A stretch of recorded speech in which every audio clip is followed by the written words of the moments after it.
Hello guys, how are you? Eu sou o Lucas, professor de inglês do Instituto Americano de Ensino. E este vídeo aqui, pessoal, ele é referente aos erros mais comuns que aconteceram com as turmas de nível 2. Então, vamos dar uma olhadinha em alguns problemas que são muito comuns com as turmas de alunos das turmas de nível 2. Certo, pessoal?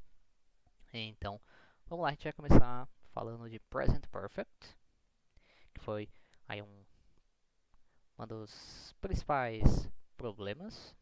E vamos dar uma olhadinha então em algumas frases que estão erradas.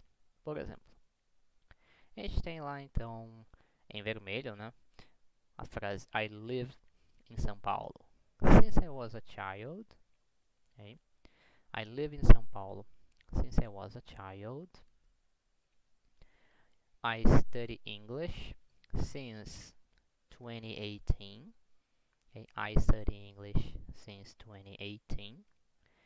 And I know my best friend for 10 years.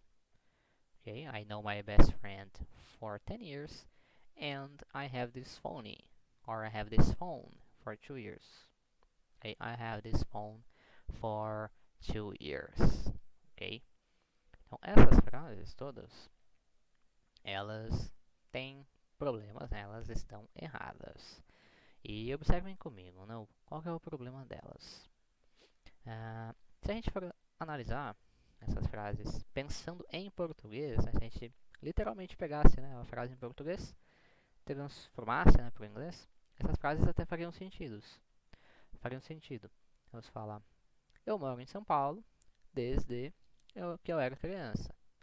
Eu estudo inglês desde 2018. Eu conheço o meu melhor amigo há 10 anos. E eu tenho este telefone há 2 anos. Pensando em português faz total sentido, né? Mas em inglês não faz nenhum sentido. Okay?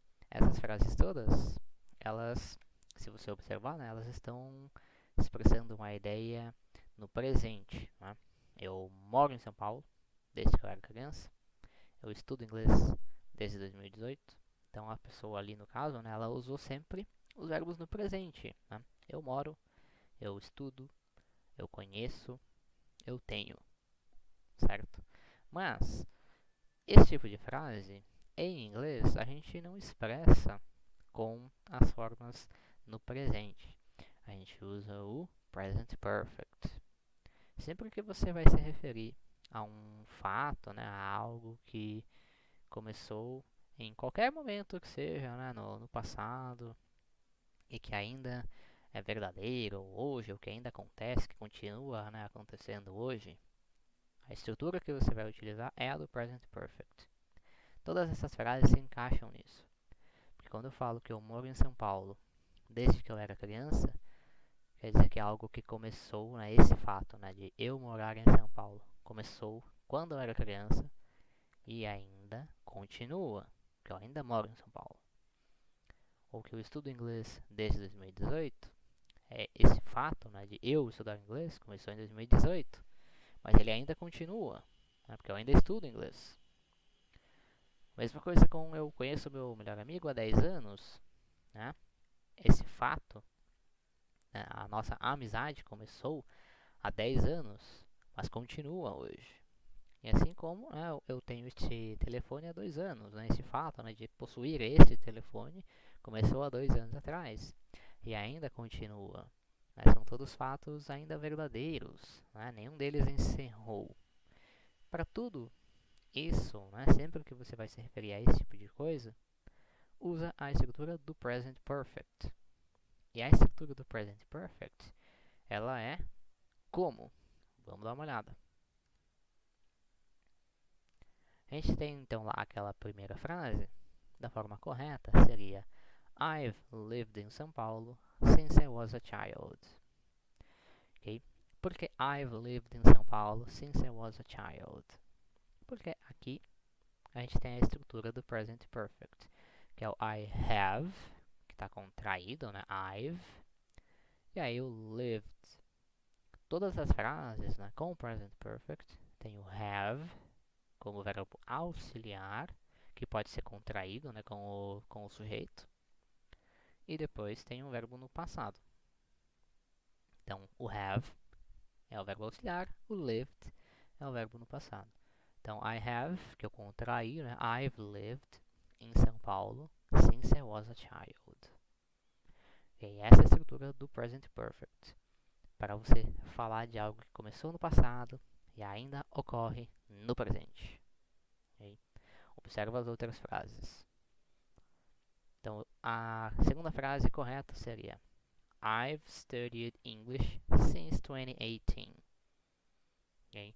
Mais uma vez, né, a estrutura é o have, que está contraído, e o verbo no passado. Né, o study no passado, studied. Então, I've studied English since 2018. Vamos ver a terceira. Então, a terceira frase correta seria I've known my best friend for 10 years. De novo a estrutura, né? I have está contraído. E o verbo know no passado, né? O known, I've known my best friend for 10 years. Okay? E a última frase era a forma correta, né? Seria I've had this phone for 2 years. Okay? I've had this phone for 2 years. De novo, né? O have, verbo auxiliar que está contraído, I've, e o had é o verbo no passado, é um verbo ter no passado. Então, I've had this phone for 2 years, certo? Sempre uso o present perfect para se referir a algo que começou lá no passado e ainda não encerrou no presente, né? Continua sendo verdadeiro, continua sendo válido, né? No presente. Okay? Então, geralmente quando você vai fazer tipo de conexão, né? Você vai falar há quanto tempo algo acontece ou você tem algo nesse tipo, né? Você vai usar essa estrutura do present perfect. Vamos fazer um exercício para praticar. Você vai responder algumas perguntas, que é, por exemplo, how long? How long é quanto tempo? Okay? How long have you lived at your current house? Quanto tempo have you lived? Quanto tempo você vive, né? Você mora na sua current house? Seria na sua casa atual, né? Onde você mora hoje. Né? Quanto tempo você mora aí na sua casa atual? How long have you known your best friend? Okay? How long have you known your best friend? Aí você fala, não tenho um melhor amigo. Okay? Escolhe um amigo, um bom amigo qualquer que você tenha e pode considerar ele. How long have you studied English? Okay? Now, de novo, não, how long é quanto tempo, né? Quanto tempo você... How long have you studied English? Quanto tempo você estuda inglês? And how long have you had your phone? Yes, how long have you had your phone? Então você vai responder, né, essas 4 perguntas utilizando a estrutura do present perfect, porque todas elas estão perguntando há quanto tempo algo que ainda não encerrou acontece. Né? Quanto tempo você mora aí na sua casa, há quanto tempo você conhece o seu melhor amigo, há quanto tempo você estuda inglês e há quanto tempo você tem o seu telefone. São todas coisas ainda válidas no presente, certo? Então, responde aí estas perguntas. Outro ponto referente ao present perfect, que também foi bastante complicado, é quando você quer dizer, quando você vai dizer de algo que você nunca fez na sua vida, certo? Então, vamos dar uma olhadinha. A gente tem ali então essa frase I never went to Rio de Janeiro, que seria, né, eu nunca fui ao Rio de Janeiro. I never ate Japanese food. Eu nunca comi comida japonesa, né? I never ate Japanese food.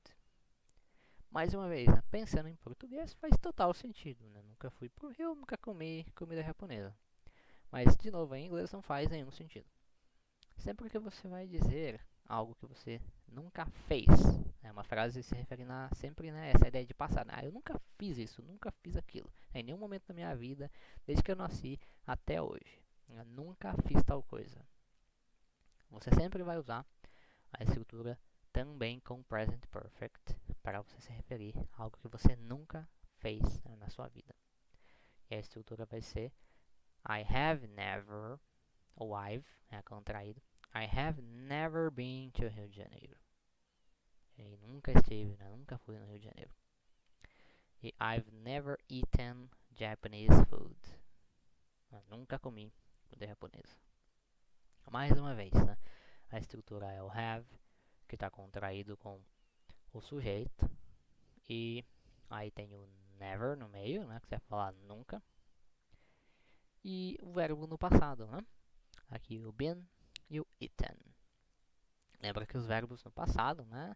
Eles têm aquelas duas formas, né? O verbo no passado simples, que quando você olha na sua tabela de verbos, por exemplo, está na segunda coluna.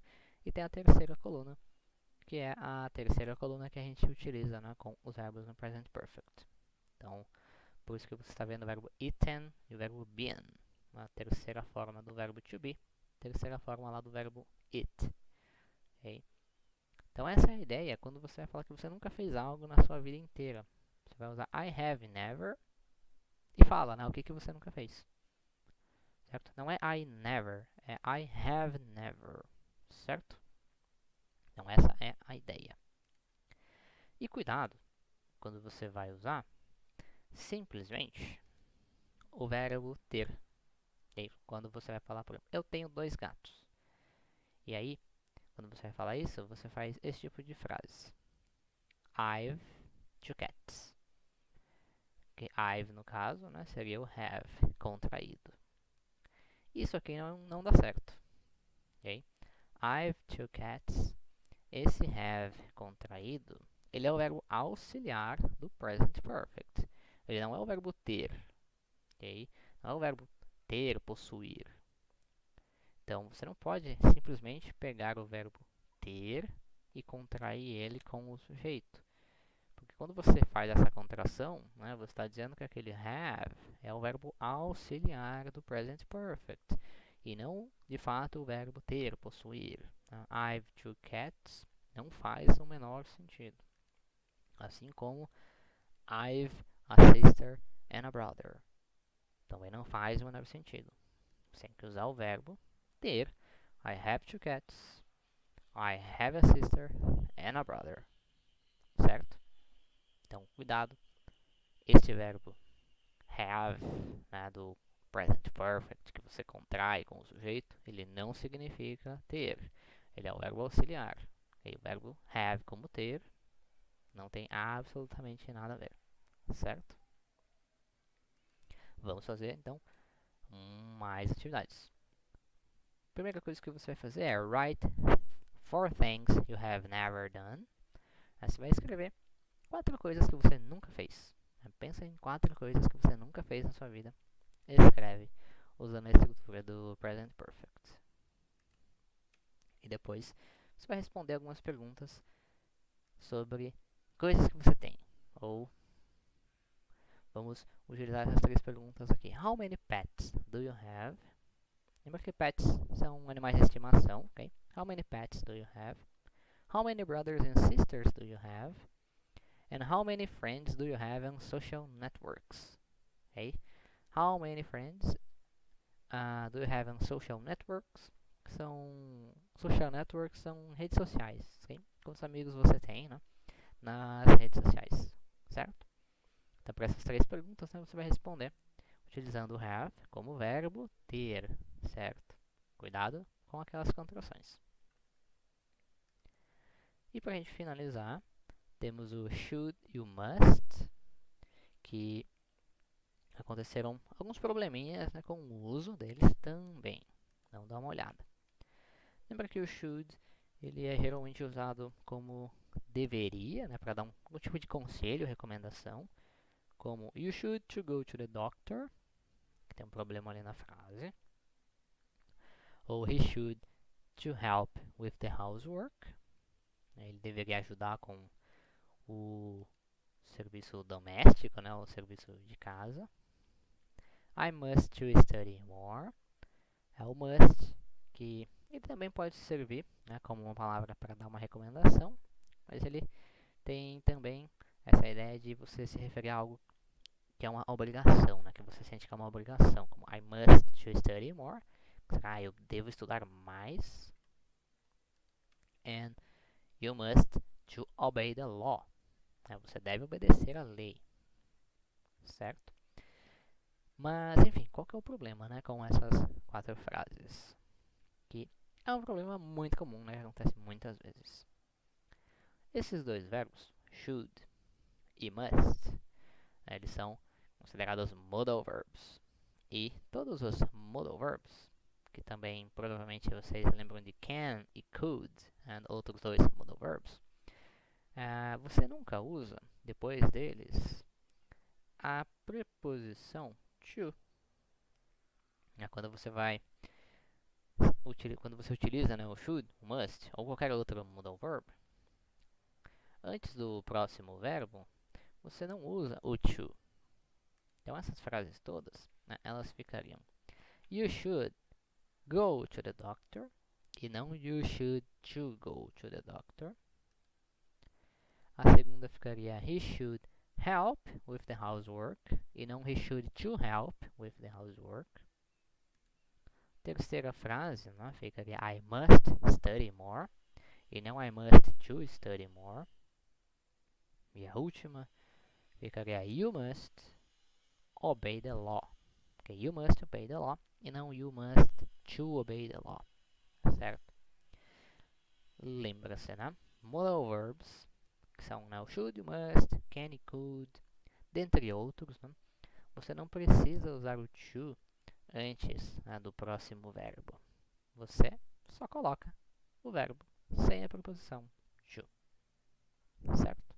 Então, é isso. Esse foi, né, o erro. É um erro muito comum, né, com esses modal verbs. Então, para a gente finalizar, o terceiro exercício é o seguinte. Você vai ler algumas situações e a partir dessas situações, você vai pensar em o que você recomendaria para uma pessoa que esteja naquela situação, certo? Por exemplo, number one, a pessoa diz I can't sleep because of my neighbor who plays the cello until 1 a.m. Então a ideia, né, que tipo, eu não consigo dormir porque o meu vizinho tá lá tocando, né, o instrumento dele até 1 da madrugada. E aí, né, qual que é a recomendação que você dá para essa pessoa, né? Então, seja lá, usa a sua criatividade, né? Ou imagine o que você faria, né? Então você pode falar, não, você deveria ir lá na casa do seu vizinho e conversar com ele. Ou então, você deveria ligar para a polícia e falar que seu vizinho está fazendo muito barulho. Ou então, você deveria pegar o seu instrumento musical e tocar ainda mais alto, etc. Bem, faz aí, usa a sua criatividade para responder, certo? Então você vai usar, né, usa o should e o must para indicar, né, o que você recomenda, né, o que você acha que a pessoa deveria fazer, certo? Então, as outras 3 frases também, você dá uma olhada nelas, analisa a situação e vê o que uma pessoa nessa situação deveria fazer, ok? Faz a sua recomendação para a pessoa. Então é isso, pessoal. A gente vai ficar por aqui. Vamos encerrando. Mas eu vejo vocês em um próximo vídeo.